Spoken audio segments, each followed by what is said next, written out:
Assalamualaikum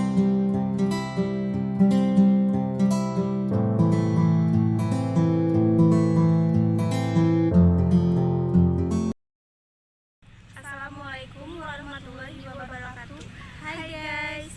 Nah, dalam kesempatan kali ini kita akan membahas tentang kebijakan akuntansi, perubahan estimasi akuntansi, dan kesalahan. Kalian tahu gak apa itu kebijakan akuntansi? Yuk kita lihat penjelasannya.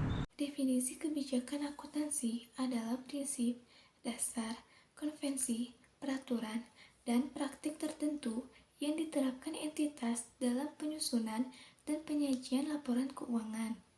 Kebijakan akuntansi akan memengaruhi pengakuan, pengukuran, dan penyajian atas elemen seperti aset, liabilitas ekuitas, pendapatan, dan beban pada laporan keuangan. Ada pemilihan dan penerapan kebijakan akuntansi. Yang pertama, SAK menentukan kebijakan akuntansi untuk menghasilkan laporan keuangan yang berisi informasi relevan dan andal atas transaksi, peristiwa, dan kondisi. Yang kedua, ketika suatu SAK secara spesifik berlaku untuk suatu transaksi, maka kebijakan akuntansi yang diterapkan untuk item tersebut menggunakan SAK yang bersangkutan dan mempertimbangkan panduan aplikasi SAK relevan.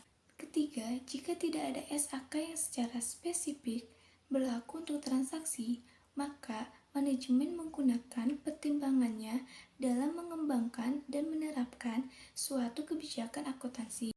Ada konsistensi kebijakan akuntansi, di mana entitas memilih dan menerapkan kebijakan akuntansi secara konsisten untuk transaksi, peristiwa, dan kondisi lainnya yang serupa, kecuali PSAK secara spesifik yang mengatur atau mengizinkan kelompok item-item di mana kebijakan akuntansi yang berbeda adalah hal yang mungkin sesuai dengan keadaan.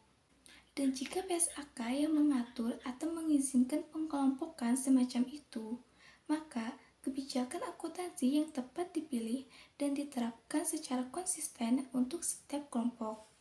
Entitas yang mengubah suatu kebijakan akuntansi hanya jika perubahan tersebut, yang pertama, yang dipersyaratkan oleh suatu PSAK. Yang kedua, menghasilkan laporan keuangan yang memberikan informasi yang andal dan lebih relevan. Kebijakan akuntansi yang sama diterapkan pada setiap periode dan dari suatu periode dengan periode berikutnya. Yang bukan merupakan perubahan kebijakan akuntansi, ada penerapan suatu kebijakan akuntansi untuk transaksi, peristiwa, atau kondisi lainnya yang berbeda secara substansi daripada yang terjadi sebelumnya. Penerapan perubahan kebijakan akuntansi yang bergantung pada yang pertama, ada entitas mencatat perubahan kebijakan akuntansi akibat dari penerapan awal suatu PSAK sebagaimana yang diatur dalam ketentuan transisinya jika ada. Kedua, jika tidak ada ketentuan transisinya atau perubahan kebijakan akuntansi dilakukan secara sukarela, diterapkan secara retrospektif. Pertama, penerapan retrospektif. Suatu kebijakan akuntansi baru untuk transaksi, peristiwa, dan kondisi lain seolah-olah kebijakan tersebut telah diterapkan sejak awal transaksi. Dua, penyajian kembali retrospektif yaitu koreksi pengakuan, pengukuran, dan pengungkapan jumlah unsur-unsur laporan keuangan. Yang ketiga, keterbatasan penerapan retrospektif. Ketika penerapan retrospektif disyaratkan, maka perubahan kebijakan akuntansi diterapkan secara retrospektif, kecuali sepanjang tidak praktis untuk menentukan dampak periode spesifik atau dampak periode kumulatif perubahan tersebut. Ada pengungkapan kebijakan akuntansi. Yang pertama, sifat dari perubahan kebijakan akuntansi. Kedua, ada alasan kenapa penerapan kebijakan akuntansi baru memberikan informasi yang andal dan lebih relevan. Ketiga, untuk periode berjalan dan setiap periode lalu sepanjang praktis, jumlah penyesuaiannya untuk setiap item laporan keuangan yang terpengaruh dan penyesuaian LPS dasar dan dilusin. Keempat, jumlah penyesuaian yang terkait dengan periode-periode sebelum periode-periode tersebut disajikan sepanjang praktis, dan jika penerapan retrospektif tidak praktis untuk suatu periode tertentu atau untuk periode-periode sebelum periode-periode tersebut disajikan. Papan PSAK baru sebelum efektif. Yang pertama ada judul PSAK baru, kedua sifat perubahan standar yang belum berlaku efektif atau perubahan kebijakan akuntansi. Ketiga, tanggal di mana pendapatan PSAK disyaratkan. 4. Tanggal di mana entitas berencana untuk menerapkan PSAK awalnya. Dan yang kelima, suatu pertanyaan tentang apakah diskusi perkiraan dampak penerapan awal PSAK yang atas laporan keuangan, atau apakah jika dampak tidak dapat diketahui atau diestimasi secara wajar. Setelah ada kebijakan akuntansi, ada perubahan estimasi akuntansi. Kalian tahu gak apa sih perubahan estimasi akuntansi itu? Yuk kita lihat penjelasannya. Selanjutnya, perubahan estimasi akuntansi. Estimasi melibatkan pertimbangan berdasarkan informasi terkini yang tersedia dan andal. Perubahan estimasi akuntansi mencangkup penyesuaian jumlah tercatat aset atau liabilitas atau jumlah pemakaian periodik aset yang berasal dari penilaian status kini dan ekspektasi manfaat masa depan dan kewajiban yang terkait dengan aset dan liabilitas. Entitas harus mengakui efek dari perubahan estimasi secara prospektif. Sepanjang perubahan estimasi akuntansi mengakibatkan perubahan aset dan liabilitas atau terkait dengan suatu item ekuitas, perubahan estimasi akuntansi tersebut diakui dengan menyesuaikan jumlah tercatat item aset, liabilitas, atau ekuitas yang terkait pada periode perubahan.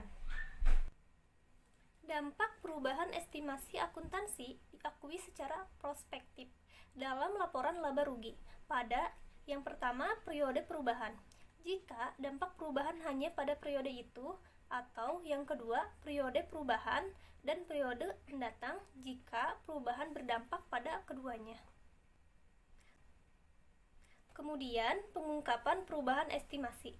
Entitas mengungkapkan sifat dan jumlah perubahan estimasi akuntansi yang berdampak pada periode berjalan atau diperkirakan akan berdampak pada periode mendatang. Kecuali pengungkapan dampak pada periode mendatang tidak praktis untuk mengestimasi dampak itu. Jika jumlah dampak pada periode mendatang adalah tidak diungkapkan karena estimasinya tidak praktis, maka entitas mengungkapkan hal itu. Dan terakhir ada kesalahan. Ada apa aja dalam kesalahannya? Yuk kita lihat penjelasannya. Selanjutnya ada kesalahan. Kesalahan dapat timbul dalam pengakuan, pengukuran, penyajian, atau pengungkapan unsur-unsur laporan keuangan. Laporan keuangan tidak sesuai dengan SAK jika mengandung kesalahan material atau tidak material yang disengaja untuk mencapai suatu penyajian laporan posisi keuangan, kinerja keuangan, atau arus kas tertentu. Selanjutnya, keterbatasan penyajian kembali retrospektif. Kesalahan periode lalu dikoreksi dengan penyajian kembali secara retrospektif, kecuali sepanjang tidak praktis untuk menentukan dampak periode tertentu atau dampak kumulatif kesalahan. Selanjutnya, pengungkapan kesalahan periode lalu. Entitas ini mengungkapkan hal-hal sebagai berikut. Yang pertama, sifat dari kesalahan periode lalu. Kedua, jumlah koreksi untuk setiap periode sajian. Yang ketiga, jumlah koreksi pada awal periode sajian paling awal. Yang keempat, jika penyajian kembali retrospektif tidak praktis untuk suatu periode tertentu, keadaan yang membuat keberadaan kondisi itu, dan penjelasan bagaimana dan sejak kapan kesalahan telah dikoreksi.